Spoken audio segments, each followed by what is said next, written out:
Alors durant la mandature, c'est un budget d'investissement qui a fortement augmenté puisque à la fin de la mandature, ce budget s'élève à 44 millions d'euros. Et pourtant, nombre d'élus et d'habitants ne sont pas encore satisfaits. Alors si on prend à l'échelle de notre canton, on a quand même des travaux qui ont été réalisés de rénovation. Si je prends par exemple la RD 114 entre Maran et Saint-Jean-de-Liversay, certaines traversées de bourgs. Sur la RD 9 entre Villedoux et Charon, les ponts ont été rénovés, des portions de route commencent à être élargies, ont été votés et les travaux vont bientôt débuter le rond-point, le premier rond-point, tant attendu sur Saint-Sauveur, la zone d'activité commerciale. Le pont de Maran doit être lui aussi renforcé. Mais tous ces travaux ne répondent pas encore à la forte demande des élus et des habitants. Alors comment expliquer cette insatisfaction?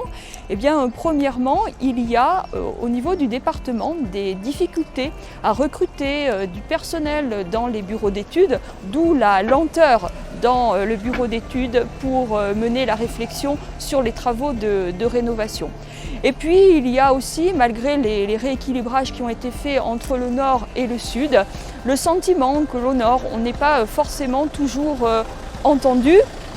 La preuve, certains dossiers, je pense notamment aux demandes de sécurité qui ont été réalisées par les maires d'Andilly, Longève, Saint-Ouen pour que dans les hameaux la vitesse soit diminuée, pour qu'il y ait un giratoire entre Andilly et Longève à la place de ce carrefour particulièrement accidentogène.